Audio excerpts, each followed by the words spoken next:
Essa é a nossa primeira aula de eletrodinâmica. Nós vamos falar sobre corrente elétrica.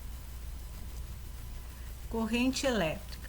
Então, nós tínhamos lá na eletrostática as cargas elétricas em repouso. E agora elas estão em movimento. Então, quem estuda as cargas em movimento é a eletrodinâmica. Então, nós temos aqui uma imagem, né, de uma pilha e um fio condutor ligado aos seus polos, positivo e negativo. Tá?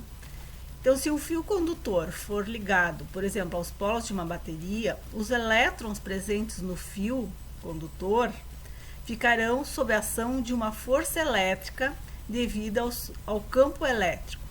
Então, lá nós vimos que o campo elétrico num fio condutor, né, ele sai, no caso de uma carga positiva, em direção a uma negativa, tá? Como está representado aqui. Aí, nesse condutor, como os elétrons estão livres, né, eles entrarão imediatamente em movimento. Então, essa é uma particularidade dos condutores, os elétrons estão livres.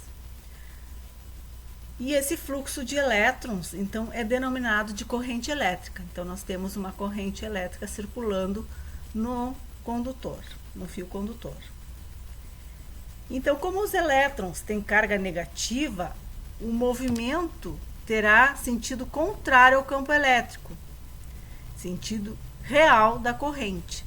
Tá? Então, nós temos aqui, ó, os elétrons têm carga negativa. Né? E o vetor campo elétrico estaria saindo da carga positiva, então seria um sentido contrário ao do campo, tá? E esse sentido então é denominado de corrente real. Então esse é o sentido real. Agora nós vamos ver o convencional. Então é o sentido real da corrente. Então aqui nós temos duas figuras para comparar a corrente real e a convencional. Então, para facilitar o estudo de correntes elétricas, os físicos convencionaram, então isso é uma convenção, por isso que é convencional, que uma carga negativa em movimento será sempre imaginada como se fosse positiva, movendo-se no sentido contrário. Então, aqui no sentido real, nós temos o campo, vetor campo elétrico, né, apontando na direção contrária aos elétrons circulando. E no convencional nós vamos imaginar que esses elétrons, né, no caso, que essas partículas tenham uma carga positiva, tá? Então, elas vão sempre se movimentar na mesma direção do campo elétrico, tá? Então, gravem bem isso aí.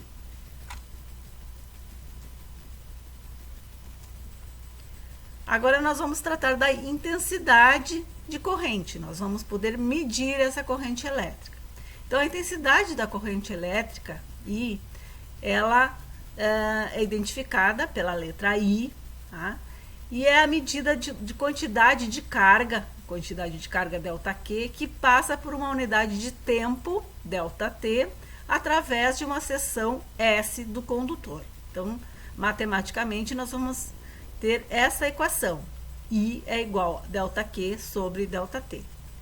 Como a unidade de carga é Coulomb e a de tempo é segundo, então nós temos 1 Coulomb por segundo, que é igual a 1 ampere. Então, ampere é a unidade de corrente elétrica. Tá? Toda vez que a gente fala um disjuntor tem tantos amperes, nós estamos medindo a corrente elétrica que vai passar por ele. Corrente contínua e a corrente alternada. Então, a contínua é aquela em que o sentido de corrente elétrica se mantém inalterado durante todo o tempo. Esse tipo de corrente é fornecido pelas pilhas de lanternas e rádios, né, e pelas baterias de automóveis. Então, ali nós temos, se ligar um fio condutor nos polos de uma bateria ou de uma pilha, a corrente ela não oscila, ela é contínua. A corrente distribuída pelas grandes companhias elétricas não é contínua, isto é, As cargas elétricas oscilam, ora em um sentido, ora em outro, sendo denominada de corrente alternada. Nós vamos ver depois imagens para ilustrar. A frequência de oscilação, né, é igual a 60 Hz, isto é, 60 vibrações por segundo. Então, Hertz é uma medida de frequência, né? Lá nas ondas, quando a gente vê a oscilação de ondas, a gente vê também essa unidade Hertz, né? Que significa 60 oscilações ou vibrações por segundo. Agora um exercício para pensar. Um campo elétrico E apontado para a esquerda, nós temos aqui, né, na figura, é aplicado em um fio condutor, né, como mostra a figura. Qual será o sentido da corrente de elétrons nesse fio? Qual será o sentido? Tá? Lembra? O sentido para a direita, né? Os elétrons estão, no caso, na convencional, é para a esquerda, a mesma direção do campo, tá? Mas o sentido real, né, é para a direita. E agora o convencional, então, para a esquerda, tá? Mesma direção e sentido do campo elétrico. Outro exercício para nós resolvermos. Suponha que fosse possível contar o número de elétrons que passa através de uma seção de um condutor, no qual se estabeleceu uma corrente elétrica. Se durante um intervalo de tempo ΔT igual a 10 segundos passam 2 vezes 10 na 20 elétrons nessa seção, determine então a quantidade de carga em coulombs que corresponde a esse número de elétrons. Lembrando que a carga de um elétron é 1,6 vezes 10 na menos 19 coulomb. Tá? Essa é a carga do elétron convencionado. Então, nós temos aqui 2 vezes 10 na 20 elétrons vezes 1,6 vezes 10 na menos 19, que é a carga de um elétron. Né?